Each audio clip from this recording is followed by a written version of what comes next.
বন্ধুরা, আশা করছি তোমরা সবাই ভালো আছো। আমার চ্যানেলে তোমাদেরকে স্বাগত। আজকে আমি ক্লাস 12 এর নিউট্রিশন অর্থাৎ পুষ্টি বিজ্ঞানের কিছু ইম্পর্টেন্ট কোশ্চেন, যেগুলো এই বছরের জন্য ভীষণ ইম্পর্টেন্ট এইচএস, সেগুলো নিয়ে আমি তোমাদের সঙ্গে আলোচনা করব। দেখো, তোমরা জানো যে নিউট্রিশনে 7 মার্কসের কোশ্চেন আসে, কিন্তু পুরো ব্রড হিসেবে আসে না, কেটে কেটে কেটে কেটে আসে। এই বছর তোমাদের যেগুলো যেগুলো ইম্পর্টেন্ট, সেই কোশ্চেন গুলো আমি তোমাদের কাছে নিয়ে এসেছি এবং সেই কোশ্চেন গুলো আমি তোমাদের সঙ্গে আলোচনা করব। তাহলে দেখো, ফার্স্ট নাম্বার যে কোশ্চেনটা রেখেছি সেটা হচ্ছে মানব দেহে প্রোটিনের পরিপাক ক্রিয়া বর্ণনা করো। তাহলে মানব দেহে প্রোটিনের পরিপাক ক্রিয়া লিখলে তার সঙ্গে কোশ্চেন আসবে প্রোটিনের বিপাক সম্পর্কে লেখো। তাহলে মানব দেহে প্রোটিনের পরিপাক এবং বিপাক দুটোই কিন্তু ভালো করে পড়বে। 2 নাম্বার দেখো, অর্নিথন চক্রের অপর নাম কি? তোমরা জানো যে অর্নিথন চক্রের অপর নাম হচ্ছে ইউরিয়া চক্র। কি বলছে? এই চক্রে অর্নিথন চক্র বলা হয় কেন, এবং প্রবাহ চিত্রের সাহায্যে অর্নিথন চক্র বর্ণনা করো। দেখো, তোমরা যখন অর্নিথন চক্র এই কোশ্চেনটা ধরবে তখন আগে প্রবাহ চিত্রটা আগে দেবে, তারপর অর্নিথন চক্রটা লিখবে। হয়ে গেল। 3 নাম্বার দেখো, লালা রসের 3টি কাজ লেখো। লিখলে শোষণ সম্পর্কীয় আধুনিক মতবাদটি লেখো। তাহলে শোষণ সম্পর্কে যে সমস্ত মতবাদ আছে তাদের মধ্যে আমাদের শুধু করতে হবে আধুনিক মতবাদটা করতে হবে। 4 নাম্বার দেখো, প্রোটিন জাতীয় পদার্থের বিপাক আমাদের দেহে কিরকম হয়। তাহলে আমরা যে সমস্ত খাদ্য গ্রহণ করি তার মধ্যে যে সমস্ত খাদ্যের মধ্যে প্রোটিন থাকে, সেই সমস্ত প্রোটিন জাতীয় খাদ্য আমাদের দেহে কিভাবে বিপাক হয় সেটা তোমাদের লিখতে হবে। তার সঙ্গে কোশ্চেন দেখো, বিএমআর কাকে বলে?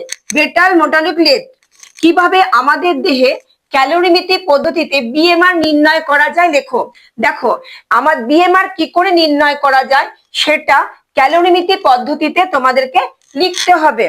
নেক্সট দেখো, মৌল বিপাকীয় হার পরিমাপের গুরুত্ব কি? এই যে এই মৌল বিপাকীয় হার পরিমাপের গুরুত্ব, সেটা খুব ইম্পর্টেন্ট এই বছরের জন্য। নেক্সট যে প্রশ্নটা রেখেছি সেটা হচ্ছে বিশ্রামরত অবস্থায় শক্তির চাহিদায় প্রয়োজনীয়তা তুমি কিভাবে নির্ণয় করবে?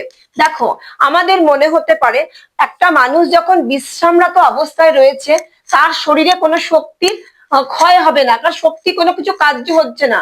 কিন্তু এখানে কোশ্চেনটা দেখো, বিশ্রামরত অবস্থায় শক্তির চাহিদার প্রয়োজনীয়তা, যে বিশ্রামরত অবস্থায় যে শক্তির চাহিদা আছে সেটা কিভাবে নির্ধারণ করতে হবে সেটা লেখো। নেক্সট প্রশ্ন রেখেছি দেখো, অগ্নাশয় বা প্যানক্রিয়াসের উৎস, উপাদান এবং কাজগুলো লেখো। তাহলে অগ্নাশয় বা প্যানক্রিয়াস লিখবে এবং প্যানক্রিয়াসের উৎসগুলি হলো নিম্নরূপ লিখলে, উপাদান লিখলে।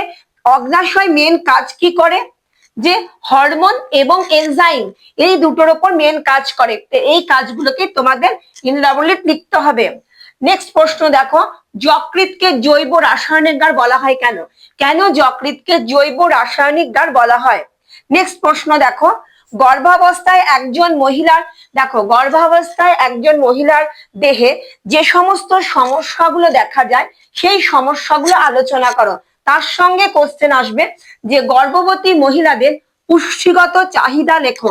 একজন গর্ভবতী মায়ের শরীরে কি খাদ্যগুণ খেলে তার শরীর পুষ্টির চাহিদা পূরণ হবে সেটা লিখতে হবে। গর্ভবতী মায়ের পুষ্টির প্রয়োজনীয়তা লেখো। কেন গর্ভবতী মায়ের পুষ্টি প্রয়োজন? কারণ গর্ভবতী মায়ের যদি পুষ্টি না পায় তাহলে গর্ভস্থ ভ্রূণ কিন্তু অপুষ্টির শিকার হবে এবং তার বিভিন্ন জন্ম থেকে সে বিভিন্ন রোগের শিকার হয়ে জন্মগ্রহণ করবে। তাহলে ভ্রূণ তাদের যখন গর্ভবতী মা, তার পুষ্টিটা কিন্তু একান্ত আবশ্যক। নেক্সট প্রশ্ন রেখেছি দেখো, মধুমেহ রোগ বা ডায়াবেটিস কত প্রকার ও কি কি, এবং উদরাময় রোগের প্রতিরোধ ব্যবস্থাগুলো কি লেখো। দেখো, ডায়াবেটিস কত প্রকার এবং কি কি লিখবে, তার সঙ্গে উদরাময় রোগ থেকে কিভাবে বাঁচা যাবে সেই উপায়গুলো লিখতে হবে। দেখো, নেক্সট কোশ্চেন, শিশুর পুষ্টিতে মাতৃদুগ্ধের প্রয়োজনীয়তা লেখো। দেখো শিশুর মানে একদম জন্ম থেকে 6 মাস পর্যন্ত মাতৃদুগ্ধের কি প্রয়োজন শিশুর ক্ষেত্রে সেটা লিখতে হবে, এবং মাতৃদুগ্ধ এবং গোদুগ্ধের মধ্যে পুষ্টিগত পার্থক্য লেখো। মাতৃদুগ্ধ এবং গোদুগ্ধের মধ্যে যে পুষ্টিগত যে ডিফারেন্স সেটা লিখতে হবে। পরবর্তী প্রশ্ন দেখো, শিশুদের ক্ষেত্রে অপুষ্টি প্রতিরোধে FAO হু প্রদত্ত নির্দেশিকা লেখো। দেখো যে সমস্ত শিশু অপুষ্টিতে ভুগছে এবং অপুষ্টির বিভিন্ন রোগের শিকার হচ্ছে তাদের ক্ষেত্রে হু যে সমস্ত নির্দেশিকা দিয়েছে সেগুলো কিন্তু লিখতে হবে। এবার 3 নম্বর প্রশ্ন দেখো, জ্বর কত প্রকার ও কি কি?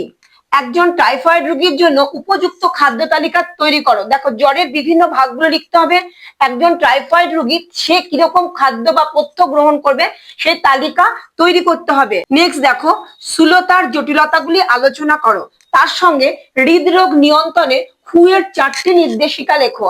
দেখো হৃদরোগ নিয়ন্ত্রণ করতে গেলে হু যে সমস্ত নির্দেশিকাগুলো দিয়েছে সে নির্দেশিকাগুলো লিখতে হবে।